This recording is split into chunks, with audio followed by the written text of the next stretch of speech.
Welcome to Classic Comedy of Old Time Radio. I'm your host, Ron Eckelbarger. Here we go with another Bob Hope Show. This is episode number 528, which originally aired on April 1st, 1952. Here now is Bob Hope with his special guest, Claudette Colbert. Chesterfields are much milder, with an extraordinarily good taste and no unpleasant aftertaste. They satisfy millions.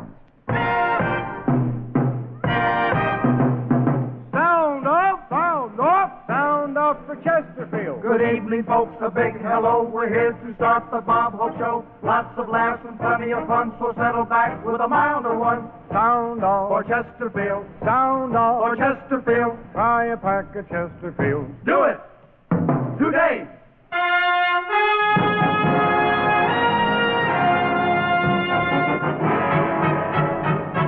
Chesterfield presents the Bob Hope Show.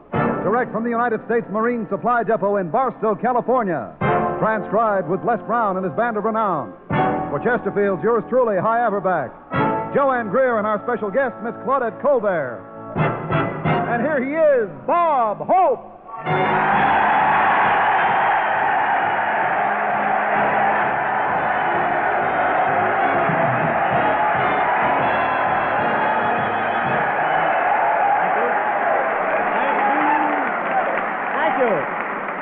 Thank you, ladies and gentlemen. Here I am in Barstow for Chesterfields and the men of the U.S. Marine Supply Depot. And I want you Marines to know this isn't the first time I've played a dump.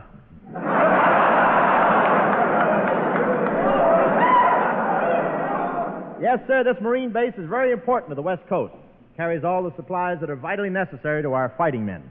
No kidding. Did you ever see a warehouse full of dice?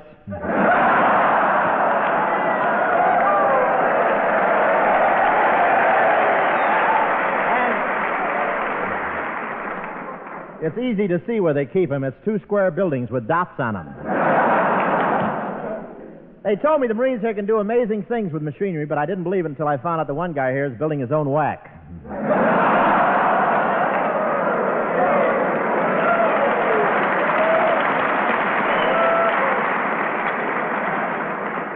A congressman has been out here today taking pictures of me telling jokes at the camp.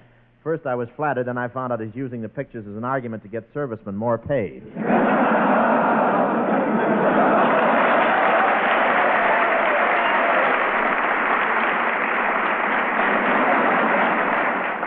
They took a preliminary vote on the salary raise last week, and it was quite interesting.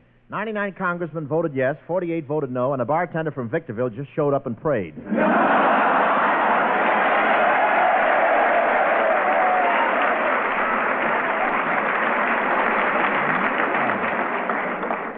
Celery tonic men, huh? But I think that President Truman has to okay the raise. Bess refuses to sew any more patches on General Bradley's pants.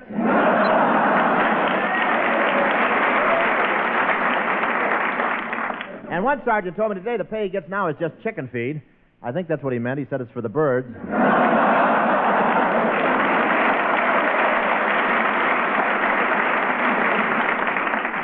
And when Churchill heard about the pay boost, he was really surprised. It was the first time he'd heard of Washington giving money to Americans.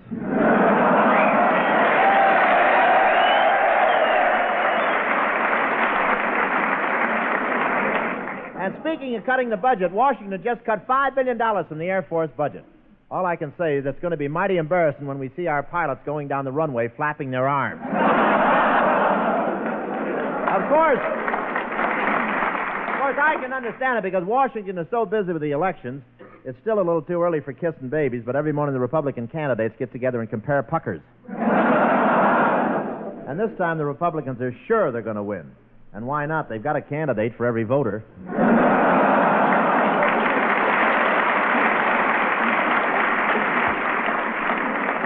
Senator Taft feels pretty confident. The other day it rained in Washington, and Mrs. Taft phoned Margaret and told her to close the windows in the White House.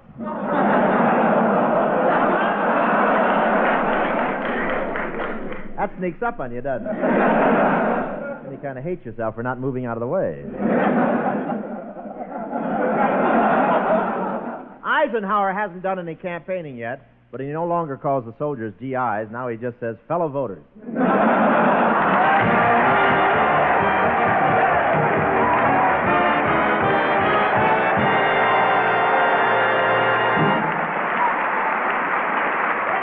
is off. That's right, folks. The mask is off in cigarette advertising. Chesterfield is first to name all of its ingredients. The right combination of the world's best tobaccos, pre-tested by laboratory instruments for the most desirable smoking qualities. Chesterfield keeps these tobaccos tasty and fresh with tried and tested moistening agents, pure natural sugars, chemically pure, harmless, far more costly glycerol. Only these are entirely safe for use in the mouth, as proved by over 40 years of continuous use in tobacco products. Remember, the world's best tobaccos, pure natural sugars, costly glycerol, nothing else. And your Chesterfield is wrapped in pure white cigarette paper, the best that money can buy. We name our ingredients because we think every smoker ought to know what makes Chesterfield the best possible smoke.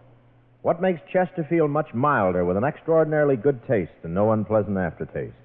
Visit your dealer and sound off for Chesterfield. They satisfy millions.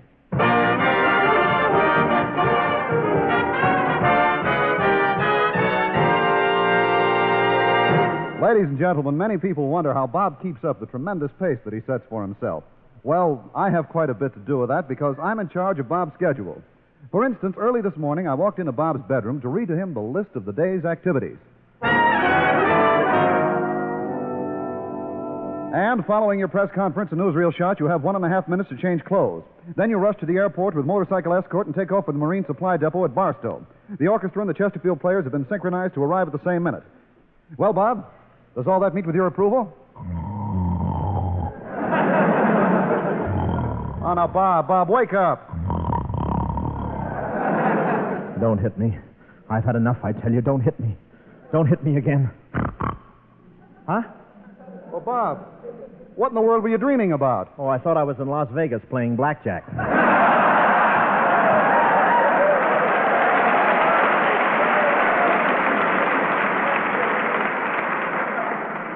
Well, you better get dressed, Bob. Isn't this the day we go to the Marine base at Barstow? Well, I'm not sure, Hi. I didn't get an answer to the letter I wrote to Colonel Hanson. I'd better get him on the phone right now.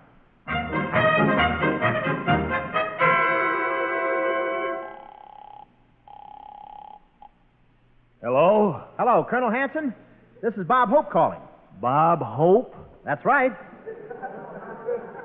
What's the matter with you? Do you realize that it's almost 9:30 a.m.?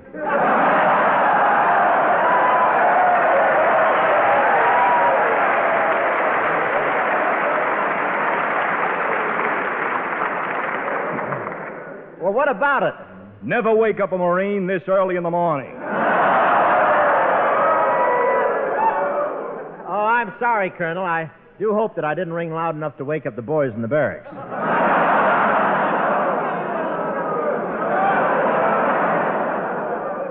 But, Colonel, I'm calling about the letter I wrote you about my coming down and performing for your Marines. Oh, yes, Bob. Well, to tell the truth, I haven't read your letter yet, but I will. It's right here. Let me see now. Dear Colonel Hanson, I would like to, and I have a lot of new jokes. Oh, excuse me for taking so long, Bob, but it's kind of hard to read through the bars. What bars? I put your letter in the bottom of the canary's cage.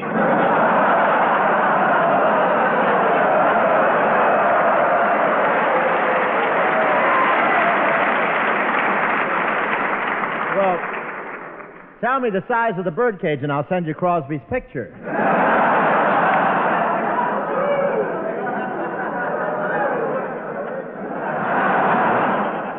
Well, I was just fooling, Bob. We'll all be looking forward to seeing you. Oh, fine, Colonel. We'll be there. So long. Hey, that's great, Bob. When do we start? Oh, in about an hour, Hi. I made an appointment to go to the blood bank this morning. Oh, gee, not again. Why not?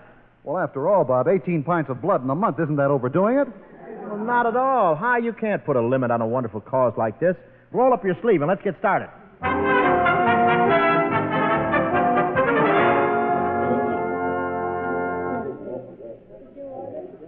Gee, it's nice to see so many people donating. We ought to get waited on in a minute. Say, look at this beautiful nurse coming toward us. Hello, Bob. Well, Claudette Colbert.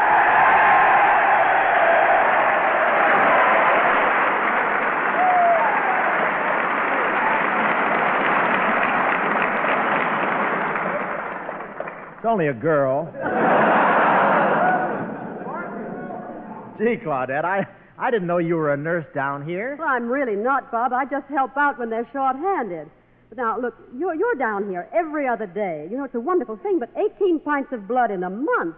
Oh, that's too much. It can lead to weakness and dizziness and even fainting spells. Oh, gee, I'm glad you told me that.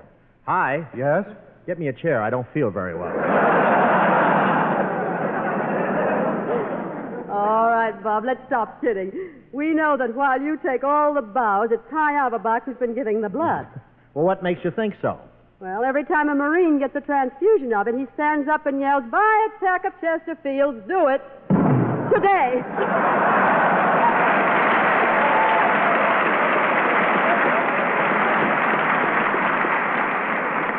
Thank you. Your carton is in the mail. But you're wrong, Claudette. I've done some donating on my own. Get my card out of the file there, and I'll show you. All right. Uh-huh. There's a record of your blood donation, but it was shipped out quite a while back. Oh, really? Well, who'd they send it to? Dewey. He had quite a few wounded at Manila Bay.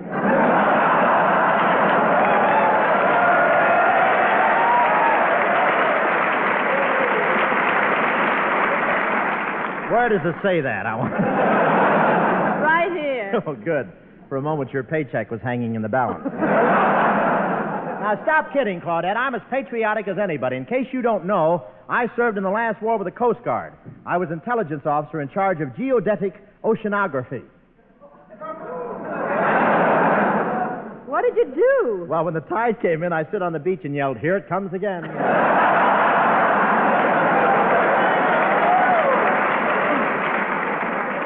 And I came out of it with their highest decoration, the Order of the Coast Patrol. It's a beautiful thing. The gold star with a cluster of wet clams. Anyway, Claudette, now that I'm here, shouldn't I... Oh, Bob, can I speak to you for a moment? Oh, sure. Excuse me, Claudette. What is it, Hyde? Well, I was just thinking, as long as we're going down to Barstow, why don't you talk to Miss Colbert and see how she feels about coming along to add to the entertainment? Oh, a swell idea. Hey, Claudette. Yes, Bob. I forgot to tell you that I'm on my way to Barstow to the U.S. Marine Base. Oh, I think And- that's wonderful, Bob. Oh, this is good news for everybody in the entertainment business. Really? Yes. When did you get your induction notice?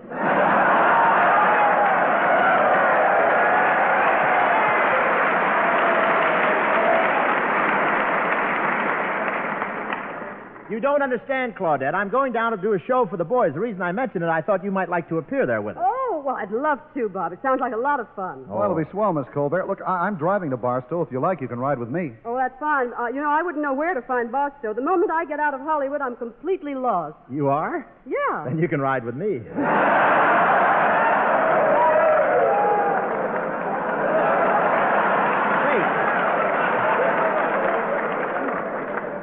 Say, how soon can you leave, Claudette? Well, right after I tell the doctor I'm leaving. Oh, doctor, Yes, Miss Colbert. I've just taken my last donation. Here, doctor, it's some of that double Z type. The double Z type. Wonderful. I've been waiting for some of that. Thank you, thank you, thank you. Oh, doctor, I'm the one who gave the blood.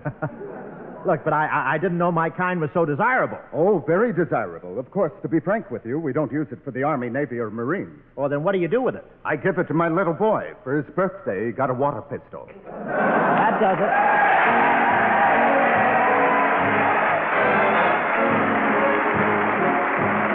And here is Joanne Greer singing her latest Decca recording, Mr. Pessimist.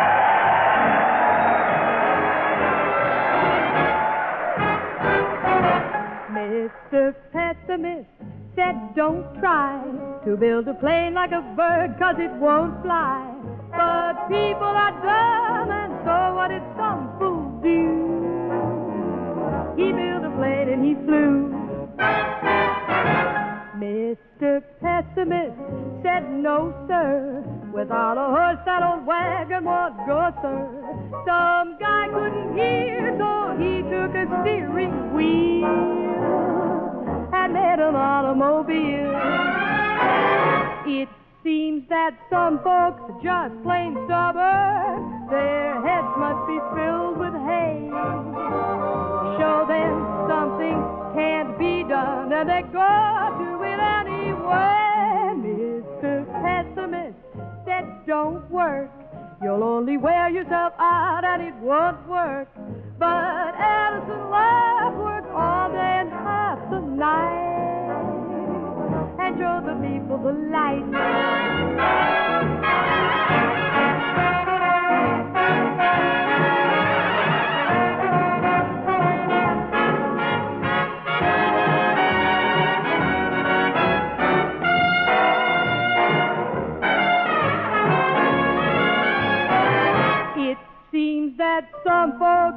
just plain stubborn. Their heads must be filled with hay.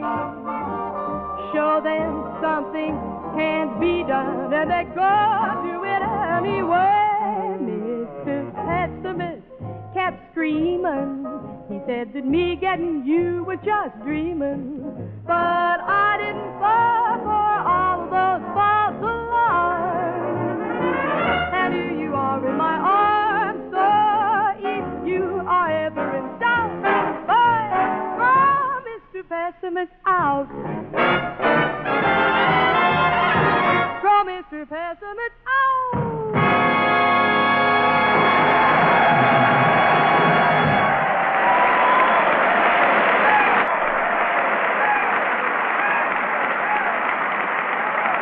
Remember this. Chesterfield is first to name all of its ingredients. The world's best tobaccos, pure natural sugars, costly glycerol, nothing else. And Chesterfield gives you every advantage known to modern science. They're made by experts in the newest and most modern cigarette factories. They're supervised by experts in our Chesterfield laboratories, where our chemists, with the help of outside independent consultants, including scientists from leading universities, make sure that Chesterfield contains only ingredients that give you the best possible smoke. So ask your dealer for Chesterfield. Do it today. Go down to your dealer, hurry run. Ask him for the milder one, much milder with a better taste. No unpleasant aftertaste. Sound off. For Chesterfield. Sound off. For Chesterfield. Try a pack of Chesterfields. Do it Today.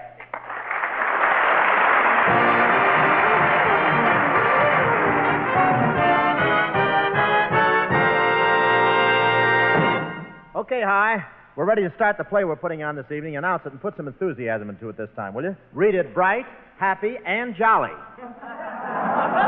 Okay.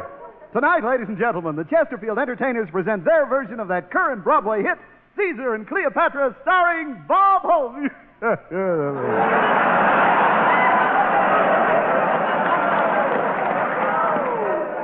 Kid, watch yourself, or you'll be back on the job you had when I found you. Navigator for a floating crap game. Well, now, Bob, I don't understand this play you're doing tonight. Why did you pick Shakespeare's Caesar and Cleopatra? Well, I'll let you in on a little secret, Hi. Claudette Colbert is leaving for England this week to do a picture, and so far she hasn't chosen her leading man. Isn't that a break? Oh, it certainly is. I do a wonderful British. Listen. This is England's darkest hour, but be of good cheer. The sun never sets upon the British Empire. We shall fight to defend every shining jewel in Her Majesty's crown.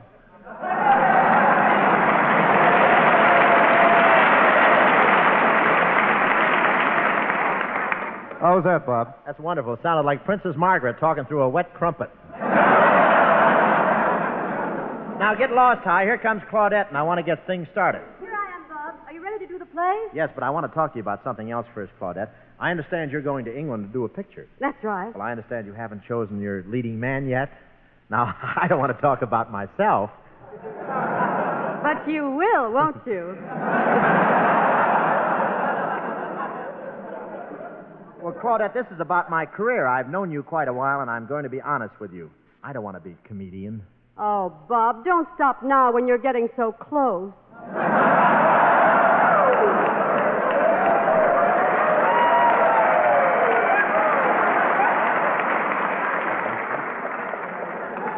I haven't lost this many times in a row since my last love scene with Jane Russell.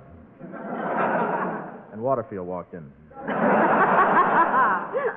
I'm sure you have a lot of dramatic talent, Bob, but the picture I'm going to make is an English picture. You see, my problem is to find someone with an authentic British accent. I wonder where I could find somebody like that. This is England's darkest hour. We shall fight to defend every shining jewel in Her Majesty's crown. Hi. Don't pay any attention, Claudette. This kid has flipped his tea bag. Well, let's get started with our play. Do you have the script of Caesar and Cleopatra, Claudette? No, Bob, I gave it to Colonel Hanson. He wanted to... Oh, here he comes now. Oh, here's the script, Bob. I hope you won't mind my borrowing it. I wanted to look it over. Look it over, Colonel? Why? Well, just routine. As commanding officer, I wanted to make sure there weren't any words in there that these Marines shouldn't hear.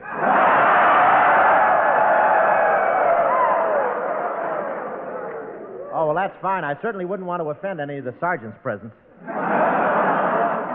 Incidentally, Bob, I took the liberty of rewriting a few lines. Some of them wouldn't have been very interesting to Marines. Oh, well, I can understand that. You see, Shakespeare was in the Navy.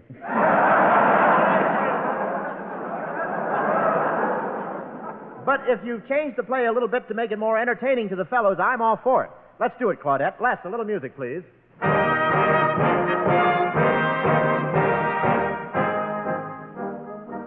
And now, one of the great love stories of all time, Caesar and Cleopatra.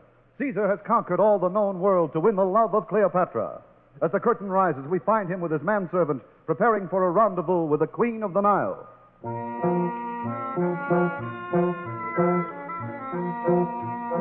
Regard me, knave.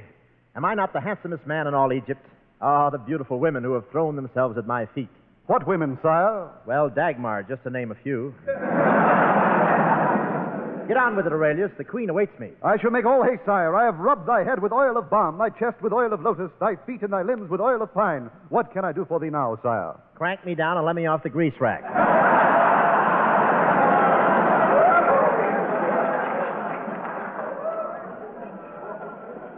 Be sure that the baskets we take to Cleopatra are loaded with the rarest delicacies. Dates from Smyrna, figs from Syria, pomegranates from Corsica, grapes, citrus, papayas, and Persian melons.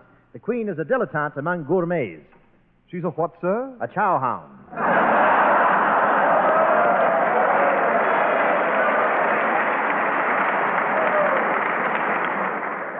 Chow hound? Where did that line come from?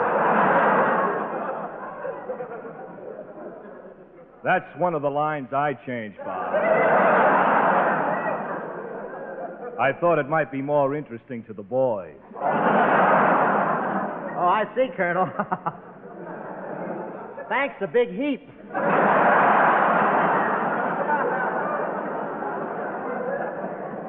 I go now. Cleopatra, the flower of the Nile, awaits me. Cornelia? Yes, my queen. Who awaits at the portal? Methinks 'tis Caesar. The guard is about to announce him. Announcing Julius Caesar, Lord of Corinth, Lord of Rome, and Lord of Macedon.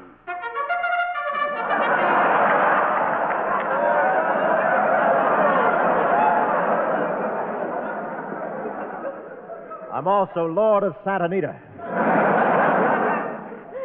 Oh, what a feast for mine eyes thou art, O noble. Is it verily thou? Is it truly thou? Yes, it's Mao.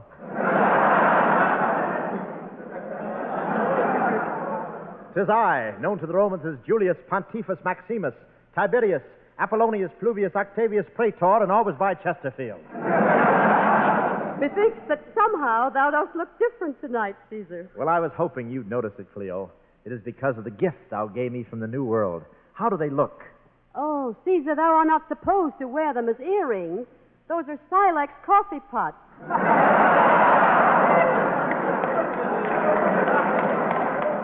I thought they went very well with my glass slippers.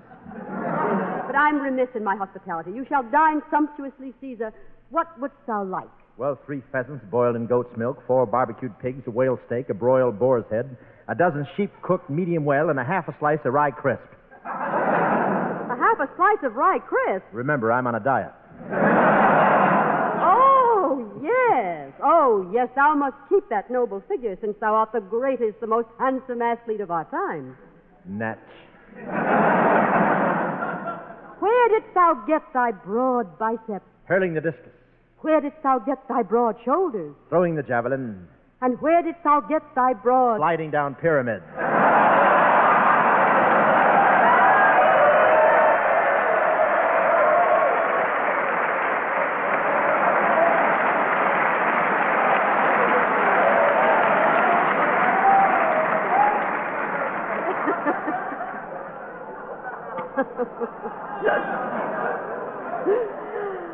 Ah, Cleo, how lovely thou art tonight. How silken thy tresses, how red thy lips, and thine eyes, ah, thine eyes, shine like a mess kit on inspection day.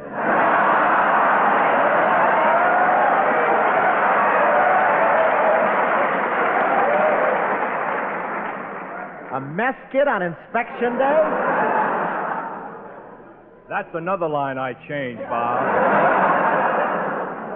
Oh, I never would have known. And to think we had an offer from Camp Irwin.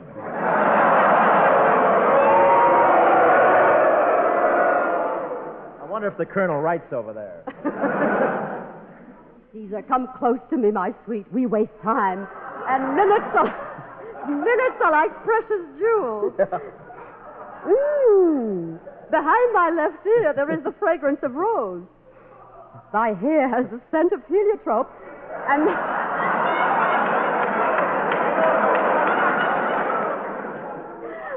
thy right ear has the perfume of hyacinth. Yes, I'm test pilot for Taboo.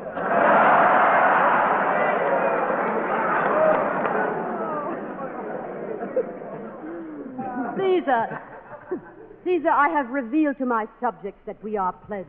This is Egypt's greatest moment. My subjects, too, rejoice. This is Rome's happiest day. This is England's darkest hour. Get out of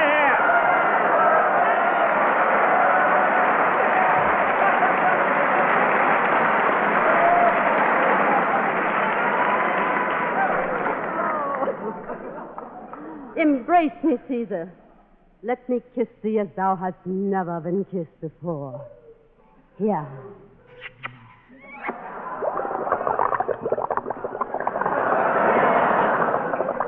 What's that sound? The coffee in the Silex is percolating.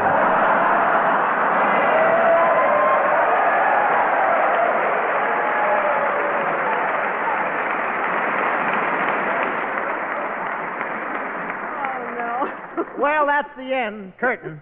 Say, Claudette, I know all these Marines here at Barstow appreciate your coming down here today, and you know how I feel about it. I loved it, Bob. You know, Claudette, I've never done Shakespeare before, and I don't want to brag, but how about my acting? Wasn't that something? It was something, but it wasn't acting.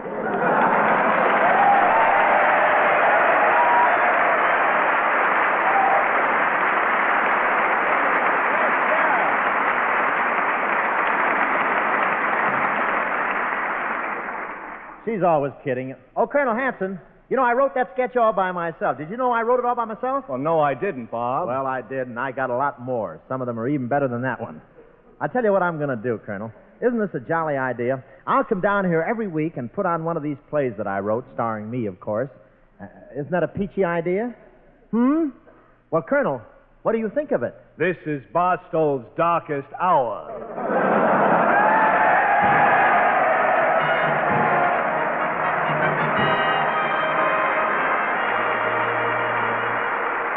Oh, thanks for the memory of the Marine Corps everywhere, on land and sea and air. When we have a foe, it's nice to know the Marines are always there. Yes, we thank them so much. I want to thank everybody for the help here at Barstow today. Thanks to Colonel H.T. Hanson, Major A.C. Searfoss, Lieutenant Dudley Perkins, Sergeant Jerry Epstein for that food, keeping it hot at all times, and all the boys here at Barstow that gave us great cooperation today. Just remember, friends, Chesterfields are much milder, with an extraordinarily good taste. And from the report of a well-known research organization, Chesterfield leaves no unpleasant aftertaste. They satisfy millions.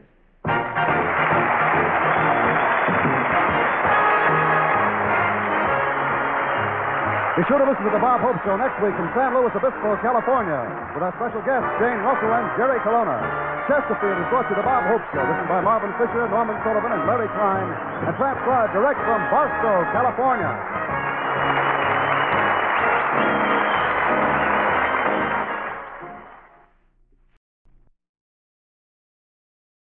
Emilie Claudette Chauchouin was born in 1903 in France. Her family moved to the United States when she was 3. She planned on becoming a fashion designer, but after her friend got her a bit part in a Broadway play, she began getting more and more acting roles. This is when she took to using her middle name, Claudette, and her maternal grandmother's maiden name, Colbert, as her stage name. From 1924 to 1927, she was in a lot of plays and kept getting larger and larger roles. In 1928, she was signed by Paramount Pictures, who were looking for stage actresses who could talk as well as act, because silent films were on their way out and the new talking movies were on their way in.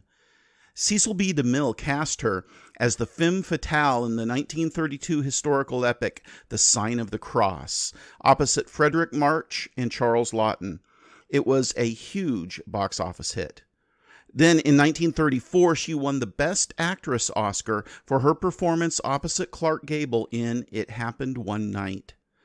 Her success caused her to be the highest-paid female actress in Hollywood in the late 1930s and early 40s.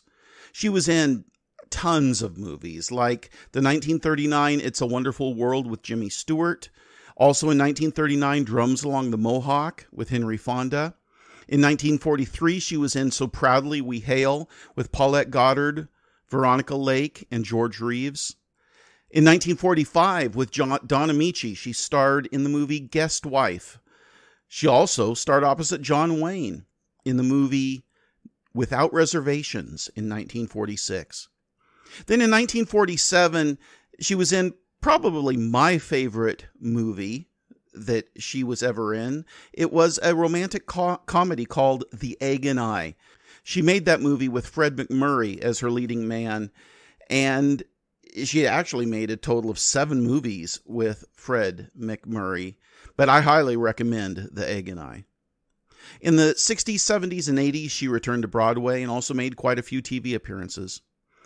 In 1999, the American Film Institute named Colbert the 12th greatest female star of classic Hollywood cinema.